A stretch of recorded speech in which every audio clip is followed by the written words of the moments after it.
जो साजिशें हैं उसका मुंह तोड़ जवाब देना हमें आता है। खुद बोल दो ना, हमारा कंधा क्यों चाह रहे हो? जिसने जो बोलना है आप खुद बोलो। 58 साल की नौकरी, आपदा में अवसर तलाश रही है भाजपा। डरता मैं किसी से नहीं हूँ। राजनीति हमने डंके की चोट पे की है। मैं कोई भाजपा के रिमोट से चलने वाला आदमी नहीं हूँ। वो मेरे वीडियोस वायरल करते हैं जी, तो क्योंकि मन में बैठा हुआ है खौफ। हम कबूतर नहीं है कि किसी ने पत्थर मारा उड़ जाएंगे। 6 फुट के आदमी को 6 इंच की जीभ मार देती है। मुझे सबसे पहले टिकट की ऑफर दुम्मा साहब ने की। मुकेश अग्निहोत्री जी जैसे एलओपी जब होते थे तब बोलते थे, अब वैसा नहीं बोलते हैं। हमें जो बोलना होगा हम बोलेंगे, जिस समय बोलना होगा हम बोलेंगे, जिस मंच पे बोलना होगा उस मंच पे बोलेंगे। अब तो हम मंदिर में भी अगर जाते हैं ना तो ईश्वर से कुछ मांगते नहीं हैं, तो इंसान ने तो क्या देना हमें। अब सरकार का संचालन सुखू जी कर रहे हैं, अब मैं किसी और भूमिका में हूँ। लोगों के दिल में प्लेट लगानी पड़ती है कि हमने क्या आपका बुरा किया। लंबे अरसे तक पचेगी नहीं, दिक्कत है उनको परेशानी है, जहन में फंसा हुआ है कि यार इस आदमी ने हमारे साथ ठीक नहीं किया। मुझे दिया था उस समय तो ये सोच के दिया था कि ये कुछ भी नहीं, नकारा सा विभाग होगा कि पीछे पड़ा रहेगा। तो क्या सारी इलीगल चीज़ों को लीगल कर देना सही है? लॉटरी से कोई ज़्यादा इनकम नहीं होगी। वो हमारे अफसरों को फ़ोन करते हैं कि 2 साल रह गए, जरा घोष लो। डर के शासन नहीं होता है। इनके दिल में होगा कि ये जो है अपनी सरकार के खिलाफ बोले। कोई हाथ डालने के लिए तैयार नहीं था। तथा विजिलेंस का केस है, कोई कह रहा था बेईमानी का ये केस है, कोई कह रहा था ये अदालत में चल जाएगा, कौन जवाब देगा। तो मैंने उस कमेटी को हेड किया कि वो मुझे कहेंगे कि जी इस तरफ घूम जाओ, उस तरफ घूम जाओ। हम अपना काम कर रहे हैं, अपना काम करेंगे। अब एचआरटीसी तेल बेचेगा। हमारे पंप हैं। ट्रांसपोर्ट डिपार्टमेंट हमारा 1000 करोड़ रुपए की अर्निंग कर रहा है। उसने कहा है कि जो अस्पताल पहुंचाएगा उसको 25,000 रुपये मिलेगा। एक समय आया जब कि एक प्राइवेट पार्टी बनाने की बात चली राजा साहब के समय में जी, हमने अपना फुट डाउन कर दिया कि हम नहीं जाएंगे कांग्रेस। 2 साल का कॉन्ट्रैक्ट वर्ड था, उसको 2 साल का ट्रेनी वर्ड बोल दिया। अब मैं आपके यहाँ पे आया हूँ तो आपका जिम्मा है कि मैं जब तक आपका गेट नहीं निकल जाता तब तक आप मुझे जो है सुरक्षित और सही रास्ते से जो है निकालोगे। आप जूता फेंक रहे हो जो राष्ट्रीय ध्वज लगा है जिस गाड़ी पे, इस बात को डिस्करेज किया जाना चाहिए। ये देशद्रोह का मसला है। सरकार ने कुछ भी नहीं किया। पानी में वेल्डिंग कर रहे हैं। 10,000 किट्स तो राशन की जो है ऊना जिला से गई है, लेकिन हम राग नहीं अलाप रहे हैं कि जी हमने ये कर दिया वो कर दिया। हमारा कोई क्रशर नहीं है, हमारा कोई भट्ठा नहीं है, हमारी कोई बस नहीं चलती, हमारा कोई ट्रक नहीं चलता, हमारी कोई इंडस्ट्री नहीं है। कि जब सरकार है तो फिर संगठन की ज़रूरत नहीं। अभी 4 तारीख को हमें बुलाया है दिल्ली में। खड़गे जी और राहुल जी मीटिंग ले रहे हैं। संगठन का अपने स्थान पे ना होना का घातक होता है जी। रोपवे पक्ष की ज़रूरत है। रोपवे का प्रपोजल तो हमारा परवाणु से शिमला का भी है जी। ऐसी कंपनी को टेंडर दिया जा रहा है जिसको इस काम की नॉलेज ही नहीं है। अब आपके समय में टेंडर दिए गए तो सही थे। हमारे समय में अगर वो उनका टेंडर आ रहा है तो आप कह रहे हैं कि वो अनाड़ी हैं। कंपनियों की लड़ाई बीच में भाजपा कूदती है। भाई भाजपा वाले बता दें किसको देना है। लेकिन मैं जयराम जी से पूछना चाहता हूँ, उन्होंने बयान दिया था कि भाई आपका 121 करोड़ रुपए की स्कीम किसने बनाई। महेंद्र सिंह जी से पूछना चाहता हूँ कि उनकी कॉन्स्टिट्यूंसी की 150 करोड़ की स्कीम किसने बनाई। कोई बता दें 5 साल में उन्होंने एक भी किया हो। हम इतना बवंडर मचाएंगे कि मुकेश अग्निहोत्री को धराशायी कर देंगे। कोई जितना मर्जी लाख चिल्लाता रहे, किसी के चिल्लाने से जो है प्रोजेक्ट जो है समाप्त नहीं होते। बड़े प्रोजेक्ट, इकॉनमी पूरी तरह बदल जाएगी। इलाके की तो बदलेगी, प्रदेश की बदलेगी। ऑफलाइन टेंडर्स की जो शक्तियां हैं एक्सचेंज की, कब तक वापसी इनकी हो सकती? थोड़ा बहुत भी प्रभाव में थे बीजेपी के, उन सबसे बात करके हमने अपनी सरकार बचाई। मैं 20 साल के आसपास पत्रकार रहा हूँ जी। मैं सामने वाले का इरादा भांप लेता हूँ जी। सब जानते हैं मुकेश अग्निहोत्री क्या है। नमस्कार, लाइव टाइम स्ट्रीम में आप सभी का स्वागत है। मैं हूं मनोज ठाकुर और आज हमारे बीच में जो खास मेहमान हैं, खास शख्सियत है, ये अपनी बेबाकी के लिए जाने जाते हैं और हर मुद्दे पर अपनी राय खुलकर रखते हैं। चाहे ये जब विपक्ष में है तब की बात करें या फिर अभी सत्ता पक्ष में है तो अब की बात करें।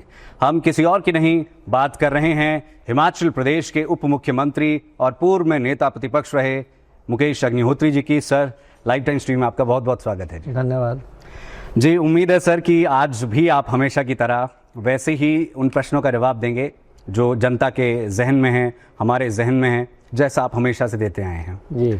आपका एक वीडियो सोशल मीडिया पर जमकर वायरल हो रहा है, अलग अलग जगह 58 साल की नौकरी वाला, उस पर बातचीत कर लेते हैं। 1 लाख नौकरियां देने की बात हुई थी। अब सरकार कुछ दिन पहले एक पॉलिसी लेकर के आई, नई पॉलिसी जॉब ट्रेनीज। तगड़ा विरोध इसका सभी युवा कर रहे हैं कि इस जॉब ट्रेनी जो पॉलिसी लाई है उसको 15 दिन में समाप्त कर दो, अदरवाइज हम धरना प्रदर्शन कर देंगे, आंदोलन कर देंगे। ये क्या है सर जॉब ट्रेनी पॉलिसी? सरकार क्या कहती है, आप क्या कहते हैं? नहीं, देखिए ऐसा है कि इस पे कोई बवंडर मचाने की ज़रूरत नहीं है। पहले तो मैं आपको ये कहूँगा, क्योंकि ऐसा था, जो हमारी पहली पॉलिसी है उस पर जो है कोर्ट्स के कुछ फैसले आए हैं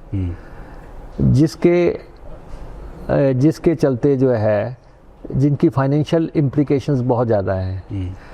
2 साल का कॉन्ट्रैक्ट वर्ड था, उसको 2 साल का ट्रेनी वर्ड बोल दिया। कॉन्ट्रैक्ट को हटा के सिर्फ ट्रेनी शब्द के इस्तेमाल करने से मुझे लगता है किसी को आपत्ति नहीं होनी चाहिए। इसमें पेपर होना है सर, 2 साल बाद? कोई पेपर नहीं है, कोई कुछ नहीं है।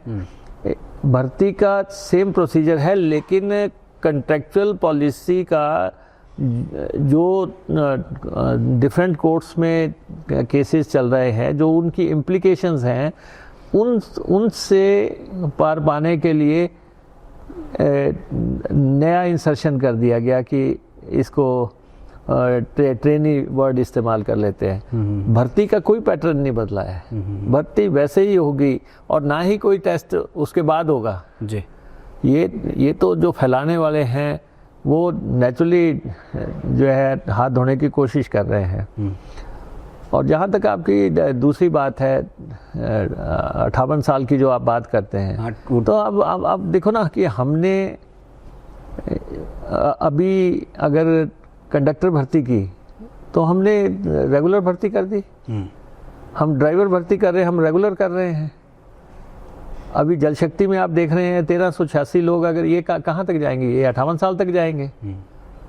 पुलिस की भर्ती हो रही है, 58 साल तक हो रही है। लेकिन ये वो शोर वो मचा रहे हैं भाजपा के लोग, जिन्होंने जो है सेना की भर्ती 4 साल के लिए कर दी। वो अपना तो देख नहीं रहे हैं कि हमने क्या किया। हम तो अल्टीमेटली जो फॉरेस्ट में अभी भर्ती हुई वो जो है 58 साल तक जाएगी। लेकिन ये है कि बताइए कौन सी भर्ती की आप ये सामने है जो भर्ती हो रही है। लेकिन ठीक है, आउटसोर्स की भर्ती पहले भी होती रही है, पहले भी इनके समय में आउटसोर्स की भर्ती, या तो ये कहें कि इन्होंने बंद कर दिया। हमने करुणा मुल्क का कहा था, हमने उसका भी फैसला कर दिया जी। करुणा मुल्क में हमने ये कहा था कि हम इनको नौकरियां देंगे, तो हमने कर दिया कि 2.5 लाख की इनकम को हमने 3 लाख कर दिया। 5% की सीमा हमने हटा दी।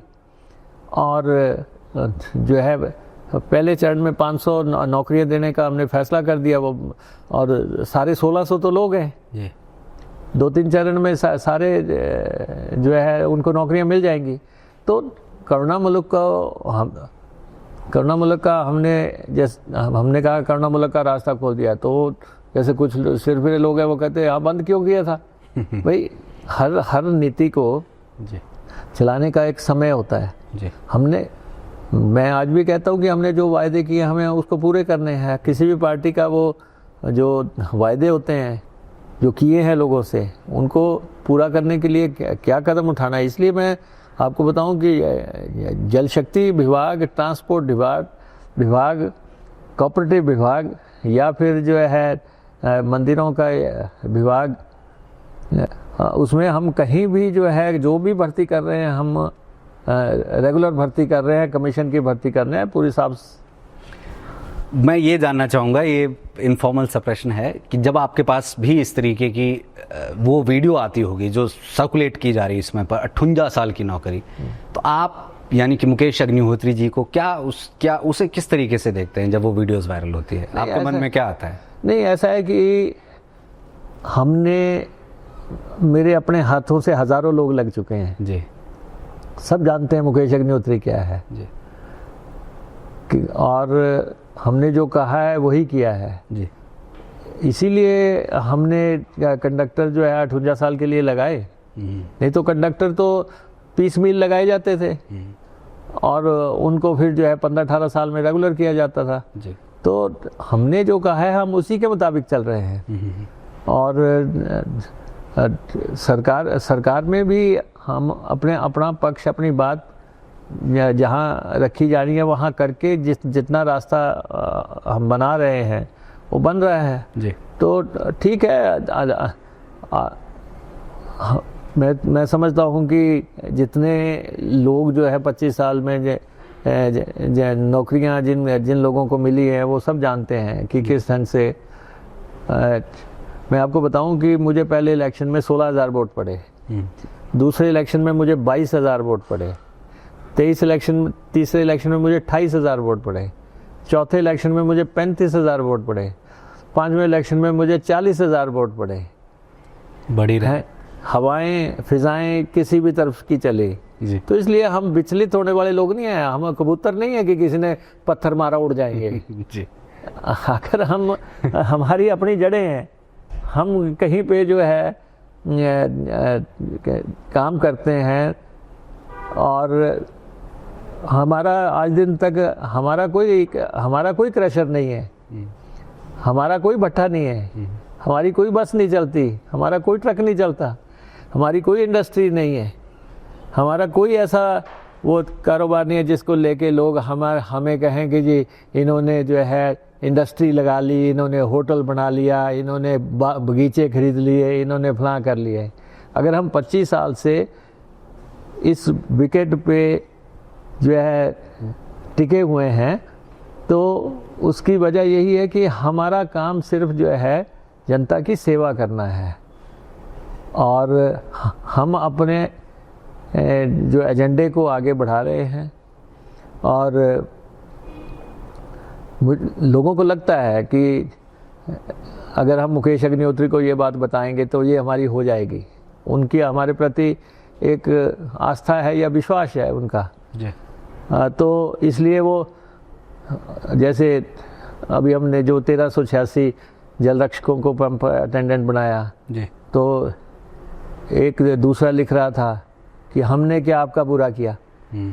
तो हर आदमी को लगता है कि यार इनका हो गया तो हमारा क्यों नहीं हुआ। हम उनकी मानसिकता को समझ सकते हैं जी। है, लेकिन सरकार में हर चीज़ चरणबद्ध तरीके से ही होती है, उस हिसाब से हम लगे हुए हैं जी। और जो भी आपके सामने मैं उस कमेटी को हेड कर रहा था जिस कमेटी के में बच्चों के रिजल्ट निकालने थे जी। कोई हाथ डालने के लिए तैयार नहीं था, लेकिन हमने रिजल्ट निकाले ना, सबके रिजल्ट निकाले, सबको नौकरियां दी। नहीं तो कोई कहता था विजिलेंस का केस है, कोई कह रहा था बेईमानी का ये केस है, कोई कह रहा था जी अदालत में चल जाएगा, कौन जवाब देगा। तो मैंने उस कमेटी को हेड किया और मैंने सारे रिजल्ट्स जो है निकलवाने में हमने कामयाबी हासिल की। तो इसलिए हम अपना काम कर रहे हैं जी और करते रहेंगे। सर, संगठन को लेकर बात करना चाहेंगे। हिमाचल प्रदेश में अगर बात करें तो पिछले 7-8 महीनों से संगठन का कोई नामो निशान नहीं, केवल एक पद प्रदेश अध्यक्ष का। इसको आप किस तरीके से देखते हैं? क्या ये समझा जाए कि जब सरकार है तो फिर संगठन की ज़रूरत नहीं? नहीं, वैसे तो जब सरकार होती है तो संगठन गौण हो जाता है, लेकिन इतना भी गौण नहीं होना चाहिए जितना इस समय हमारा संगठन है। क्या वजह है सर उसके पीछे? और मैंने तो रिक्वेस्ट की है कि जल्दी से संगठन बनाया जाए। अब इस समय प्रतिभा सिंह हमारी अध्यक्ष हैं, लेकिन बॉडी नहीं है जी। और 9-10 महीने हो गए हैं। हमने हमारी जो प्रभारी है रजनी पाटिल जी, उनसे आग्रह किया है कि आप जो है जल्दी से संगठन को जो है बनाएं, ताकि उसमें क्या है कि जैसे जो जनरल सेक्रेटरी थे, जो वाइस प्रेसिडेंट थे या स्पोक्स पर्सन थे, जब उनके पास जिम्मेवारी थी तो सरकार का पक्ष कहीं ना कहीं से आ जाता था जी। जब अब आज की डेट में जनरल सेक्रेटरी नहीं है तो उनको लगता है कि कोई ये तो नहीं कह देगा कि भाई तू क्यों रख रहा है ये पक्ष। बिल्कुल। तुम तो आज कुछ भी नहीं हो। तो इसलिए ये भावना दिल में आ जाती है जी। अभी 4 तारीख को हमें बुलाया है दिल्ली में, खड़गे जी और राहुल जी मीटिंग ले रहे हैं। हम उस दिन भी बात रखेंगे कि संगठन को बहुत जल्दी से स्ट्रीमलाइन किया जाए, क्योंकि बीजेपी ने अपना संगठन बना दिया है, उन्होंने प्रधान भी आ गए, उनके बूथ भी बन गए और वो अपनी बॉडी भी बना रहे हैं। तो मुख्य विपक्षी दल तो भाजपा ही है जी। तो उसको देखते हुए हमें, चाहे हमारी सरकार है, संगठन को प्लेस करना, ऑर्डर में लाना, ये वक्त की ज़रूरत है और हम बहुत जल्दी समझते हैं कि इसी महीने संगठन प्लेस हो जाएगा, ऐसे हमारी धारणा है। ये बड़ी बात है, क्योंकि हम भी बड़े लंबे समय से इंतज़ार कर रहे हैं। हमें लगता है कि जब यहाँ से आप लोग दिल्ली जाते हैं कि बस अब 4 दिन के बाद या हफ्ते बाद जो है वो नया प्रदेशाध्यक्ष मिल जाएंगे, लेकिन अभी इंतज़ार ही चल रहा है। सर, ये मैं जानना चाहूँगा कि आगे नगर निकाय के जो है वो चुनाव आने वाले हैं, पंचायती राज भी चुनाव आने वाले हैं, इसका कुछ इम्पैक्ट पड़ेगा उन चुनावों पर जो संगठन एक तरीके से नहीं है या गायब है? नहीं, देखिए, हर चीज़ का प्रभाव तो पड़ता ही है। संगठन का अपने स्थान पे ना होना का घातक होता है जी। और उसकी हमारे जो वर्कर है वो डिमोरलाइज हो जाता है जी कि जी आज की तारीख में मैं कुछ भी नहीं हूँ। तो इसलिए संगठन तो हम कोशिश करेंगे कि जल्दी से बढ़े, क्योंकि पंचायतों के इलेक्शन आ रहे हैं, उससे पहले वर्कर को एक्टिवेट तो करना पड़ेगा। बिल्कुल। और कांग्रेस पार्टी का बहुत आधार है, जनाधार है और बहुत लंबे अरसे पार्टी शासन में रही है। पार्टी डॉक्टर परमार की वजह से ये प्रदेश बना जी, और उन्होंने अपने रसूख से प्रदेश को बनाया, या पहाड़ी प्रदेश की जो उनकी सोच थी उसको उन्होंने अंजाम दिया। और उसके बाद वीरभद्र सिंह जी ने भी घर घर अलख जगाया है। बहुत लोग जो हैं उनको भगवान की तरह पूजते रहे हैं जी। जिन लोगों के काम हुए हैं, लोगों ने उनके पत्र रखे हुए हैं। तो यही लीडरशिप की एक क्रेडिबिलिटी होती है जी। तो उसके चलते हमें ये कोशिश करनी है कि जो विरासत हमें मिली है उसको हमने कैसे संजो के रखना है, और उसके लिए एक मजबूत संगठन की ज़रूरत है। वो कायम जैसे ही होगा उसके बाद ही आगे गांव स्तर तक की लड़ाई तो तभी होगी, गांव की, पंचायत की, कॉन्स्टिट्यूंसी की, ज़िले की लड़ाई तो वो तो तभी होगी अगर फौज पूरी जो है प्लेस में होगी। जी सर, रोपवेज को लेकर बातचीत करना चाहेंगे। आप भी इस चीज़ को लेकर के काफ़ी ज़्यादा एक्टिव दिखे हैं जब से आप जो है वो सत्ता में आए हैं। बिजली महादेव वाले रोपवे को लेकर बात करेंगे, और शिमला वाला जो रोपवे है उसको लेकर क्यों डिले हो रहा है? सुनने में आ रहा है कि उसमें कुछ नए तरीके से चीज़ें की जाएगी। नहीं, देखिए, ऐसा है कि रोपवे वक्त की ज़रूरत है और अभी एक रोपवे हमारा कंप्लीट हुआ था सराज वाला, तो आपने देखा कि जब सराज में ये आपदा आई जी, तो रोपवे ने कितना रोल प्ले किया। राशन सारा हमने उसमें भेजा, लोगों के कपड़े, सामान, सब कुछ उसमें भेजे। कोई भी नई चीज़ आती है तो उसका विरोध शुरू हो जाता है। लेकिन हम पीछे स्विट्ज़रलैंड वगैरह गए थे। रोपवे की संसार में 3 ही कंपनियां हैं, उसका एक ही मालिक है, और जिनके लगाए हुए रोपवेज जो है, जिनको ये कहते हैं कि एक्सीडेंट फ्री रोपवेज हैं, स्विट्ज़रलैंड और उसके आसपास 5000 रोपवे लगे हुए हैं। 5000 रोपवे लगे हुए हैं, कोई डबल स्टेज लगे हैं और कोई सिंगल स्टेज लगे हुए हैं। आपने देखा वहाँ तो जुनफरा पे तो रेल कैसे पहुंचा दी। तो हमारे लोगों में अभी तक इसका कंसेप्ट नहीं है। शिमला में अब जितनी कंजेशन है, शिमला में रोपवे तो लगाना वक्त की ज़रूरत है जी। और शिमला का रोपवे जो है 13 किलोमीटर 14 किलोमीटर लंबा रोपवे है और उसके पता नहीं कितने स्टेशंस हैं, 200-250 ट्रॉलीज उसमें लगनी है और इंटरनेशनल बीडिंग होनी है और उसके बाद ब्रिक्स बैंक या दूसरे एनडीबी, इन बैंकों का पैसा विदेशी बैंकों ने पैसा देना माना हुआ है। तो उसकी सैंक्शंस भी यूनियन गवर्नमेंट ने दे दी है कि आप आगे बढ़ो, यूनियन भी चाहता है। लेकिन ऐसे बड़े प्रोजेक्ट्स को जब शुरुआत हो रही है तो समय लग रहा है जी। तो बिजली महादेव का रोबेज की बात है, प्रधानमंत्री भी चाहते हैं और परिवहन मंत्री केंद्रीय जो है गडकरी जी भी चाहते हैं और सैंक्शंस भी उसकी सारी हो गई हैं, पेड़ भी कट चुके हैं। उसके बाद अब बवाल करना शुरू कर दिया। अब ये हर जगह ही हो रहा है। चिंतपूर्णी में रोपवे लग रहा है, वहाँ पे भी कुछ लोग कह रहे हैं कि हमारा कारोबार प्रभावित हो जाएगा, जबकि कारोबार ऐसे प्रोजेक्ट लगने के बाद बढ़ जाते हैं। वृंदावन में रोपवे लग गया, वैष्णो देवी में रोपवे लग रहा है, लेकिन हमारे प्रदेश के लोगों को भी ये सोचना होगा। रोपवे का प्रपोजल तो हमारा परवाणु से शिमला का भी है जी, तो कितना बड़ा प्रपोजल है। और बनारस में भी रोपवे लग रहा है, सब जगह लग रहा है, हमारे बाबा बालकनाथ में लगना है।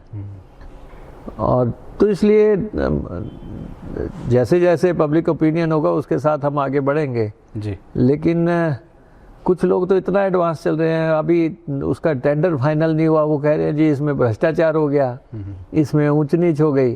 अरे भाई अभी तो जो है शुरुआत है, इतना बड़ा प्रोजेक्ट है जिसमें फॉरेन फंडिंग है और फॉरेन के ही लोग आने हैं जिन्होंने इसको स्थापित करना है। तो वो तो राजनीति का युग है, कोई भी कुछ बोले, लेकिन हम हर चीज़ पारदर्शिता के साथ करना चाहते हैं। और लेकिन ये है कि हिमाचल प्रदेश में रोपवेज की ज़रूरत है और हिमाचल ही है जहाँ पे एक रोपवे कॉरपोरेशन है। बिल्कुल, रोपवे कॉरपोरेशन है जिसने कि अब हमने जाखू मंदिर में एस्केलेटर्स लगा दिए जी। पहले कहते थे कि जी मंदिर में ये नहीं लगने चाहिए, अब दुनिया ही जा रही है उस पे चढ़ के जी। तो इसलिए जाखू को पहले वीरभद्र सिंह जी के टेंस में रोपवे लगा था, तो चल रहा है, कामयाबी से चल रहा है जी। सर, भ्रष्टाचार की आप बात कर रहे हैं तो एक प्रश्न मेरे जहन में आया। फिन्ना सिंह जो परियोजना है उसको लेकर भाजपा के नेता, पूर्व में मंत्री भी रहे, उद्योग मंत्री, बड़ा बार बार उस चीज़ को जो है वो सामने लेकर के आ रहे हैं कि ऐसी कंपनी को टेंडर दिया जा रहा है जिसको इस काम की नॉलेज ही नहीं है। इस पर आप क्या कहेंगे? देखिए, मैं उनका बड़ा एहतराम करता हूँ, प्रदेश में मंत्री रहे हैं, लेकिन वो ज़रा ये पता लगा लें कि उनकी सरकार में इस कंपनी को 2000 करोड़ रुपए के टेंडर दिए गए। 2000 करोड़ रुपए के टेंडर इस कंपनी को भाजपा शासन में दिए गए। जब आपके समय में टेंडर दिए गए तो सही थे, हमारे समय में अगर वो उनका टेंडर आ रहा है तो आप कह रहे हैं कि वो अनाड़ी हैं। जयराम जी की कॉन्स्टिट्यूंसी की सबसे बड़ी स्कीम किसने बनाई? महेंद्र सिंह जी के कॉन्स्टिट्यूंसी की सबसे बड़ी स्कीम किसने बनाई? 150 करोड़ से भी ऊपर की। तो इसलिए ठीक है, ये कॉरपोरेट वॉर है। मैं आपको बताऊं, कंपनियों की लड़ाई बीच में भाजपा कूदती है। जो बड़ी बड़ी कंपनियां हैं, जो जिनको बड़े टेंडरों की वो होती है, उसमें कॉरपोरेट वॉर शुरू हो जाती है जी। तो उसमें पैसा जो है निर्धारित है, केंद्र सरकार ने उसको तय किया है कि इतना पैसा देना है, उसमें हिमाचल सरकार का कोई रोल नहीं है। केंद्र सरकार ने कहा है कि इतने समय के अंदर आपको जो है ये पैसा खर्चा करना है। 12 साल से फिन्ना सिंह का प्रोजेक्ट बंद था, 300 करोड़ रुपया लगा हुआ था और उसके बाद 300 करोड़ रुपए की और ज़रूरत थी। हमने केंद्र में जाके पैरवी की कि प्रदेश में 300 करोड़ रुपए लगा हुआ प्रोजेक्ट रुका पड़ा है। उस पैरवी करने के बाद जो है वो 300 करोड़ रुपए सैंक्शन हुआ। अब कईयों का ये गो स्लो, वो हमारे अफसरों को फ़ोन करते हैं कि 2 साल रह गए, जरा गो स्लो। ऐसे फ़ोन भी आते हैं? हाँ हाँ, क्यों नहीं आते हैं कि इसको लटकाओ थोड़ा सा और लटकाओ थोड़ा सा। तो टेंडर की प्रक्रिया में मंत्रालय का कोई रोल नहीं होता, ये आधिकारिक स्तर पे होता है। और जब आपने 2000 करोड़ के टेंडर उनको दे दिए, जब केंद्र की सरकार ने पैसा सैंक्शन किया और पानी के बीच में जाके उन लोगों ने जो भी स्कीमें बनाई पहले, वो सारी चल रही हैं। और तो इसलिए आप ये कहें कि जी ये सही नहीं है, तो वो ठीक है, आरोप लगाना उनका काम है, वो लगाएं।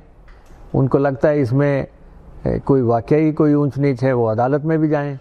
मतलब आप सीरियस नहीं लेते हैं उस नहीं, मुझे जिस कंपनी ने प्रदेश में 2000 करोड़ के काम पिछली सरकार में किए हैं, और अगर उनका टेंडर आता है, भाई भाजपा वाले बता दें किसको देना है। अगर किसी का है न, उनके पास नाम है, किसी को देना है तो बता दें जी। तो लेकिन ऐसे डर के शासन नहीं होता है, गलत नहीं होना चाहिए। लेकिन अगर काम जो है पूरी पारदर्शिता से हो रहा है, और हमारे पास भी, मैं लीडर ऑफ अपोजिशन रहा हूँ, मुझे पता है कि जब कोई बड़ा टेंडर होता है, कुछ लोग आ जाते हैं कि जी इसमें ये बोल दो, फलां बोल दो। तो गए होंगे इनके पास भी कुछ लोग, कोई भाजपाइयों के पास। लेकिन मैं जयराम जी से पूछना चाहता हूँ, उन्होंने बयान दिया था कि भाई आपका 121 करोड़ रुपए की स्कीम किसने बनाई। महेंद्र सिंह जी से पूछना चाहता हूँ कि उनकी कॉन्स्टिट्यूंसी की 150 करोड़ की स्कीम किसने बनाई। और वो मुझे बता दें कि उनके शासन में 5 साल में जल शक्ति विभाग में कौन सा जॉइंट वेंचर हुआ जल शक्ति विभाग में। हाँ बिल्कुल, कोई बता दें 5 साल में उन्होंने एक भी किया हो। 2012 में जो है जॉइंट वेंचर ख़त्म कर दिया था, कैबिनेट ने किया था। उसके बाद आज दिन तक डिपार्टमेंट ने कोई जॉइंट वेंचर नहीं किया। अब आपको लगता होगा कि कोई आपके पास आया होगा जिसकी जो शर्त पूरी नहीं करता होगा, तो वो कह रहा होगा कि दूसरे को साथ जोड़ के जॉइंट वेंचर हो के मैं कैपेसिटी पे पहुंच जाऊंगा। तो जब एक आदमी जिसकी कैपेसिटी है करने की, उसका टेंडर निकला है, तो किस बात के लिए जॉइंट वेंचर। जी, साजिशों से याद आया सर, एक सोशल मीडिया पर आपने पोस्ट डाली थी, साजिशें कुछ करके, मुझे एग्जैक्टली याद नहीं आ रही। वो किस कॉन्टेक्स्ट में थी सर? नहीं देखिए, क्या वो अपनों के कॉन्टेक्स्ट में थी या परायों के? देखो ऐसा है कि मैं 20 साल के आसपास पत्रकार रहा हूँ जी। मैं सामने वाले का इरादा भांप लेता हूँ जी। अगर मान लो मैं आपके पास भी आ रहा हूँ या आप मुझे बुला रहे हैं जी, तब भी मुझे पता होगा कि मैं क्यों जा रहा हूँ या आप मुझे क्यों बुला रहे हैं जी। और डरता मैं किसी से नहीं हूँ जी। डरता सिर्फ ईश्वर से जो है हम डरते हैं, बाकी किसी से कोई खौफ नहीं है। और राजनीति हमने डंके की चोट पे की है जी। और मैं तो ऐसी कॉन्स्टिट्यूंसी में हूँ जो पंजाब बॉर्डर पे है जी। और जब मैं पीछे लीडर ऑफ अपोजिशन था तब तो उस समय जब हमारे खिलाफ मोर्चा लगाया गया, बीजेपी यही चाहती थी कि लीडर ऑफ अपोजिशन नहीं जीतना चाहिए। उन्होंने प्रधानमंत्री जी को भी बुलाया। वो जो है बड़े बड़े नेता आते हैं। पंजाब में जब अकालियों की सरकार थी, सारी मेरी कॉन्स्टिट्यूंसी में बैठती थी जी। हर चुनाव में नया समीकरण होता है। तो चुनाव को कैसे लड़ना है, कैसे ऑर्गेनाइज करना है, ये भी एक अपनी अलग से कला है जी। लेकिन ये है कि जैसे मैंने आपको कहा कि आलोचना सही है, आलोचनाओं से नहीं डरना। आलोचना चलती है जी। लेकिन हम कांग्रेस के प्रति पूरी तरह समर्पित रहे। मैं आपको बताता हूँ, जब वीरभद्र सिंह जी हिमाचल प्रदेश के सबसे बड़े नेता डॉक्टर परमार के बाद रहे हैं, डॉक्टर परमार हिमाचल के निर्माता रहे हैं और वीरभद्र सिंह जी की 50-60 साल की राजनीति रही और 6 दफ़ा वो मुख्यमंत्री बने। जी। एक समय आया जब कि एक प्राइवेट पार्टी बनाने की बात चली राजा साहब के समय में। जी। हमने अपना फुट डाउन कर दिया कि हम नहीं जाएंगे कांग्रेस से। तो हम अपनी बात कहने की, अपने नेता के पास अपनी बात कहने की ज़रूरत रखते हैं, हिम्मत रखते हैं। जी। और उसके बाद राजा साहब प्रदेश के चीफ मिनिस्टर बने। दूसरा एपिसोड मैं आपको बताता हूँ कि जब ऑपरेशन लोटस हो रहा था, मेरी वाइफ की डेथ हुई थी, लेकिन मैं वोट डालने के लिए आया। वोट डालने के बाद जो लोग थोड़ा बहुत भी प्रभाव में थे बीजेपी के, उन सब से बात करके हमने अपनी सरकार बचाई। जी। तो चाहे राजा साहब के टाइम था या चाहे सुक्खू जी की सरकार की बात थी, दोनों बार हमने अपनी पार्टी के प्रति हम खड़े हैं। जी। और पार्टी ने जब भी जो भी जिम्मा दिया, तो कम से कम हमारे पर कोई ये आरोप नहीं लगा सकता कि हम किसी दूसरी पार्टी के साथ संपर्क में हैं। जी। या कोई दूसरी पार्टी हमें प्रभावित कर सकती है। तो आपके सामने है, 5 साल मैं लीडर ऑफ ऑपोजिशन रहा। जी। जयराम जी भी याद करते होंगे, अभी भी आप देखो, जब भी वो बयान देते हैं तो सरकार पे नहीं देते, वो उनको मेरी याद आती है। हाँ जी। क्योंकि उनको पता है कि सरकार उनसे छीनी किसने। बिल्कुल।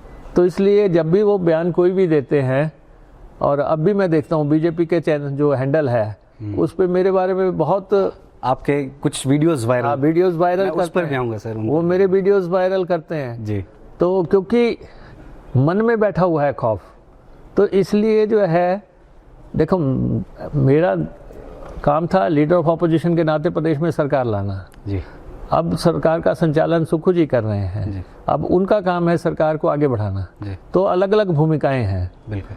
तो हर समय हर आदमी एक ही भूमिका में नहीं होता है। बिल्कुल।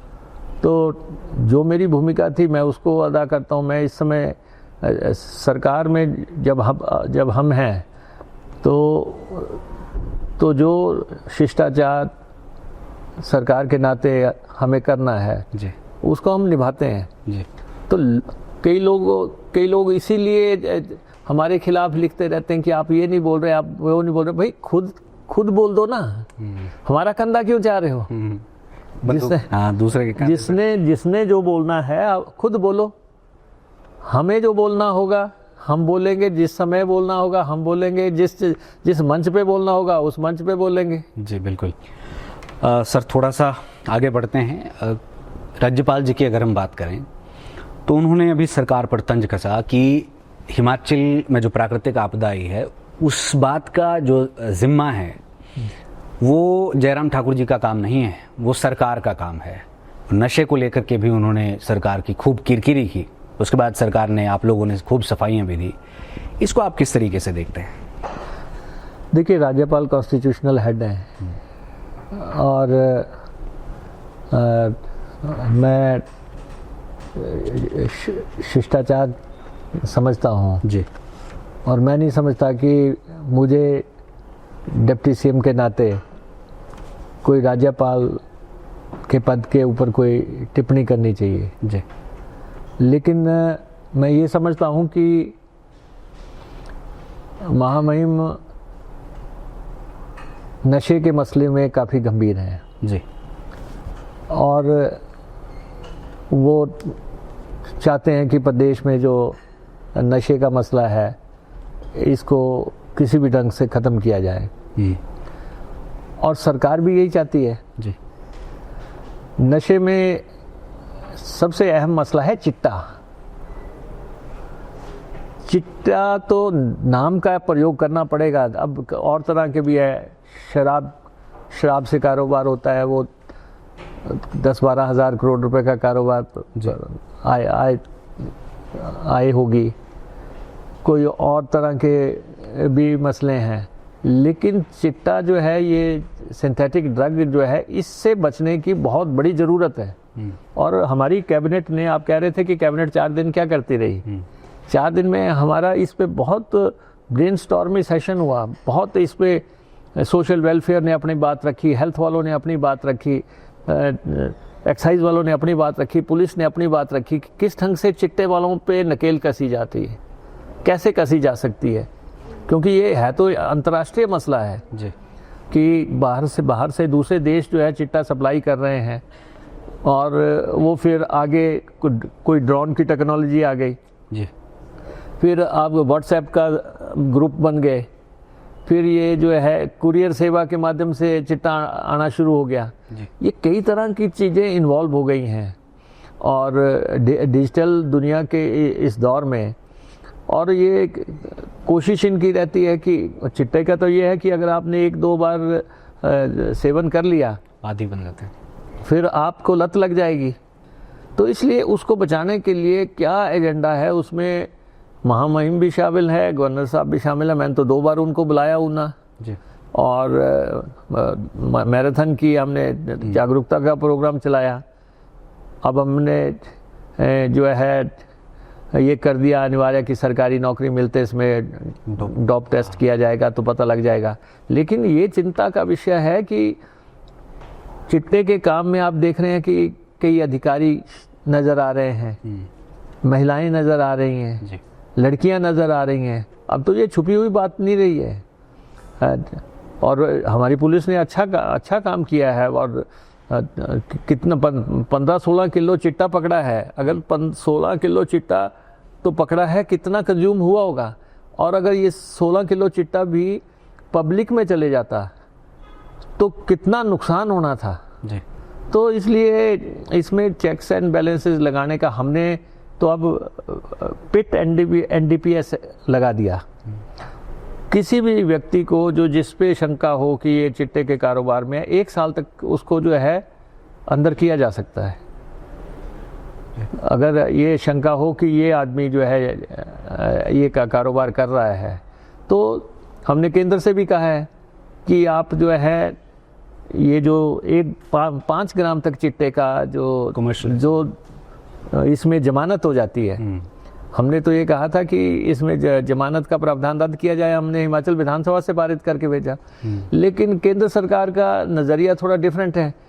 उनका मानना है कि ये लोग जो है विक्टिम हैं, और उन लोगों को पकड़ा जाना चाहिए जो सप्लायर्स हैं। तो सप्लायर गैंग जो है कोई पाकिस्तान से है, कोई अफ़गानिस्तान से है, कोई नाइजीरिया से है, काफ़ी गैंग्स इसमें इन्वॉल्व हैं, बड़ी गैंग्स इन्वॉल्व हैं। और आप देख रहे हैं कि अब तो दौर में कोई फिरौतियों वाले आ रहे हैं जी, और गैंगस्टर्स आ रहे हैं। ये इस कल्चर को हमें किसी भी ढंग से नकेल तो डाल के रखनी पड़ेगी। बिल्कुल। सरकार को लगभग 3 साल कंप्लीट होने वाले हैं, और शायद जल्द ही सरकार 3 साल का जश्न भी मनाए। आपसे ये जानना चाह रहे हैं कि इन 3 सालों में आपको क्या लगता है, सरकार की क्या उपलब्धियां रही हैं और आगे क्या चुनौतियां सरकार के सामने हैं?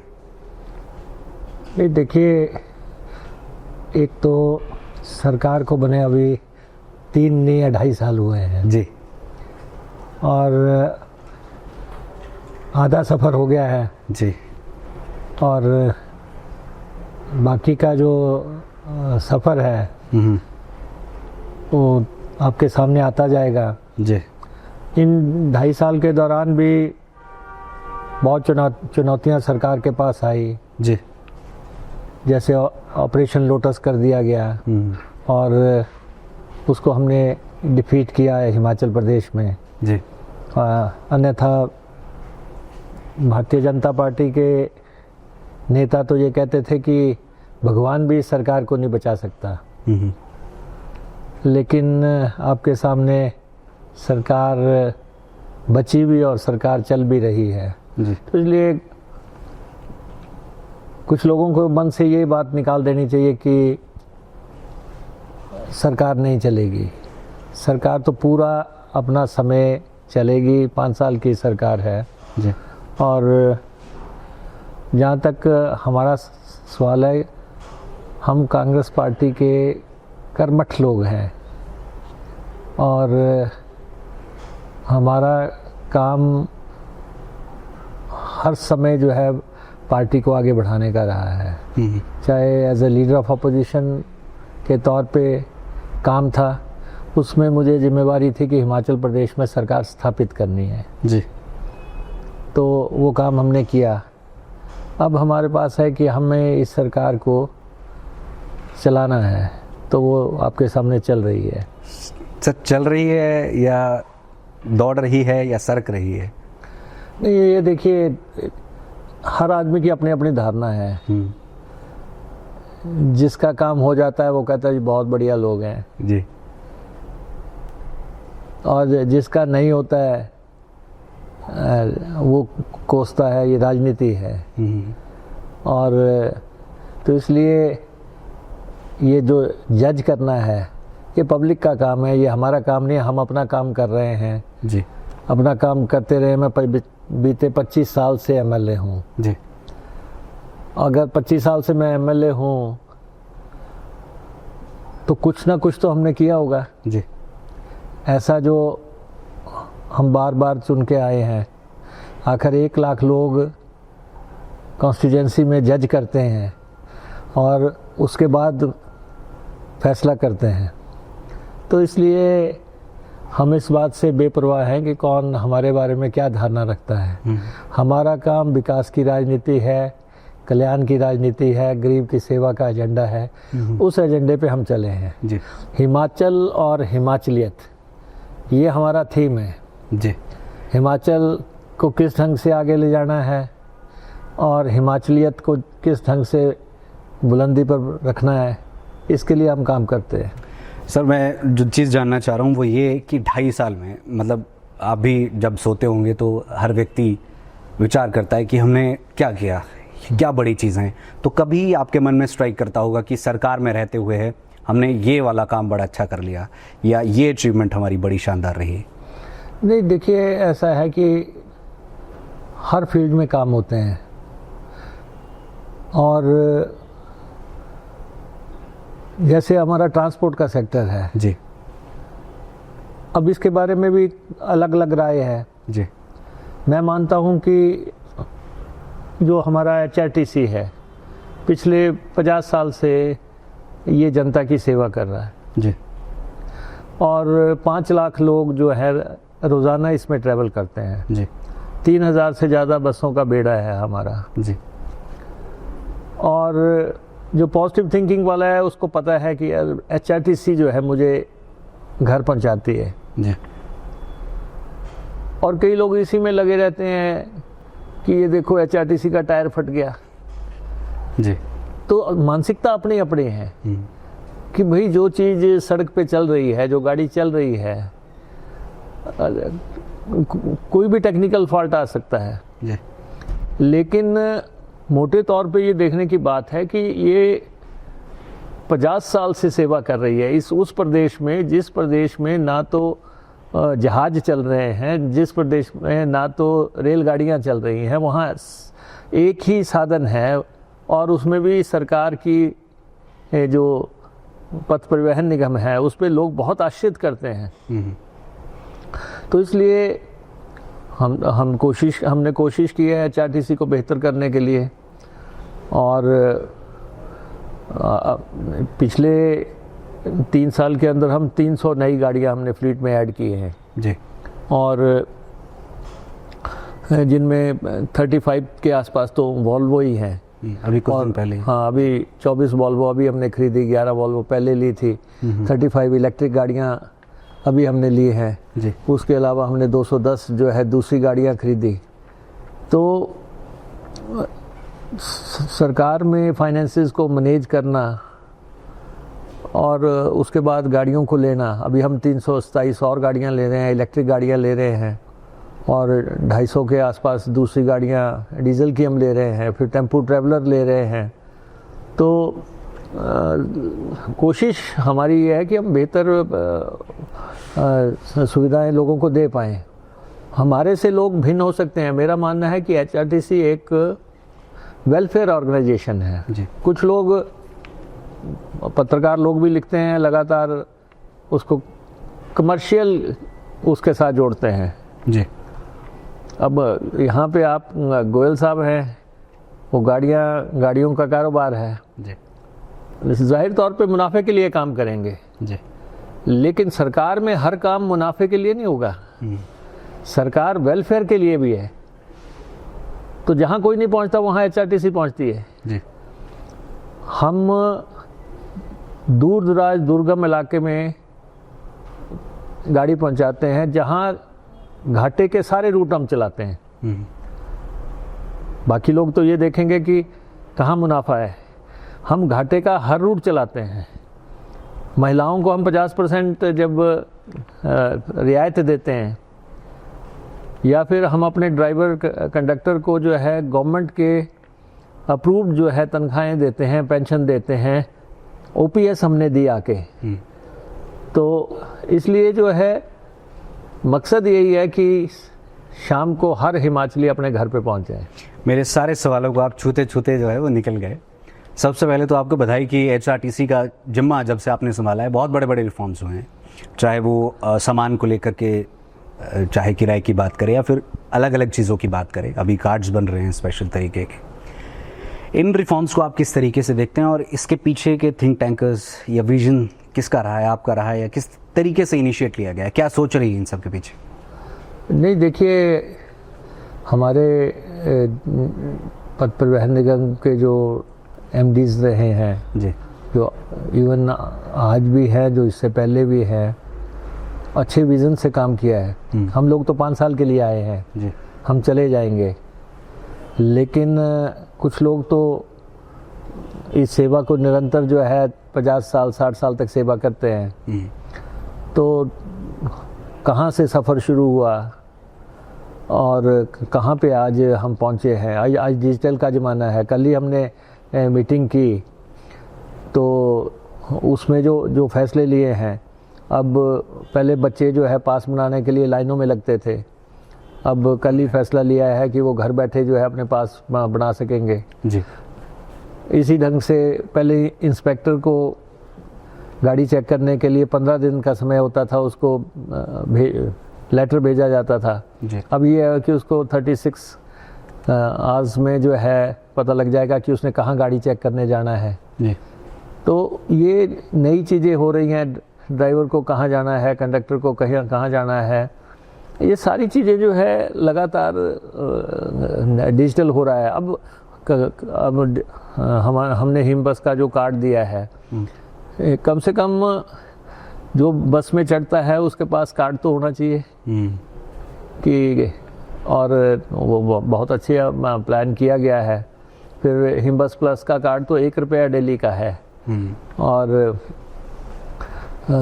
लेकिन हमने देखा कि एचआरटीसी में दिक्कतें ज़रूर है, लेकिन हमने आज दिन तक ना तो हम पे में डिफ़ॉल्टर है, ना हम पेंशन में डिफ़ॉल्टर है सर। लेकिन समय समय पर इस तरीके से, अभी ड्राइवर्स यूनियन की अगर बात करें तो उन्होंने वर्क टू रूल की बात कह दी थी। समय समय पर इस तरह की चुनौतियां एचआरटीसी के सामने आती रहती हैं। ऐसा है कि बड़ा परिवार है, 12-14 हज़ार लोग हैं, बीच बीच में कुछ लोगों को तरंग आ जाती है और यूनियंस भी हैं, बहुत तरह की यूनियंस हैं जी।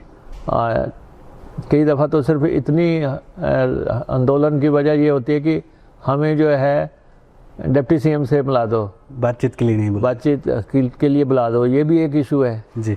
तो हम कह रहे हैं कि आपको किसी चीज़ के लिए जो है आना ही नहीं पड़ेगा। अभी हमने कल ही जो है 200 से भी अधिक ड्राइवर्स को जो है सीनियर ड्राइवर्स का दर्जा दिया। वो चाहते थे कि सीनियर ड्राइवर्स बनाए जाए, हमारा प्रमोशनल कोई एवेन्यू नहीं है, तो हमने बना दिया। हमने उसमें कोई दिक्कत नहीं है। हम एचआरटीसी से एक भी पैसा बाहर नहीं निकाल रहे हैं, लेकिन हमें हर महीने एचआरटीसी को चलाने के लिए सरकार से जो है 60 करोड़ रुपया लेना पड़ता है। 60 करोड़ रुपया जब हम लेते हैं तब हम पे दे सकते हैं, पेंशन दे सकते हैं। हालांकि हम माइक्रो स्तर पे जाके रिफॉर्म्स कर रहे हैं। जैसे अभी हमने फैसला किया कि हमारे जो पेट्रोल पंप है वो भी हम जो हैं आम आदमी के लिए खोल देंगे कि आप हमारे पंप पे भी जो है तेल भरवा सकते हैं जी। तो हम हर जगह से देख रहे हैं कि एचआरटीसी को कहाँ कहाँ से इनकम में लाया जा सकता है। भाजपा चुटकी ले रही है सर इस पर, वो कह रहे हैं कि अब एचआरटीसी तेल बेचेगा। तो क्यों नहीं बेचेगा? हमारे पंप हैं, हमारी बस तो दिन में जो है 10-15 बसें आएंगी, बाकी इसमें खाली बैठा है, स्टाफ भी खाली बैठा है। अगर कंपनी कह रही है कि जी आपको भी जो है हम प्रॉफिट में हिस्सेदार बनाएंगे तो क्यों नहीं है, तो और लोग भी भरवा लें उसमें, इसमें दिक्कत क्या है? तो खैर भाजपा तो जो है बाहर बैठे आलोचना ही करनी है, उनको लोगों ने काम ही आलोचना के लिए दिया है। लेकिन हम समझते हैं कि लोग जानते हैं जो एचआरटीसी के अंदर काम करते हैं कि क्या हो रहा है। हमने 357 कंडक्टर लगाए और आपको जान के हैरानी होगी कि 357 कंडक्टर पहली दफ़ा कमीशन से भर्ती हुई। यहाँ जो लोग कहते हैं ना 58 साल, ये 58 साल वाले कंडक्टर हैं जी, जिनको कि 357 को 58 साल के लिए लगाया गया है जी। लेकिन वो भी कमीशन से। कोई ये नहीं कह सकता कि हमने खुद भर्ती कर दिया, फला का बेटा लगा दिया, उसका लगा दिया। ये कमीशन के थ्रू भर्ती हुई है। ऐसे ही ड्राइवर्स की भर्ती भी बिल्कुल पारदर्शी तरीके से हम कर रहे हैं।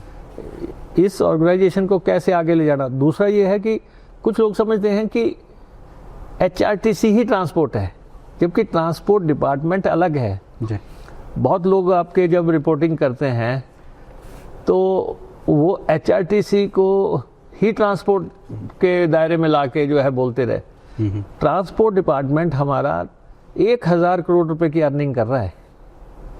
1000 करोड़ रुपए की जो प्रदेश सरकार के चंद अदारे होंगे जो पैसा अर्जित करते हैं, उसमें ट्रांसपोर्ट डिपार्टमेंट है।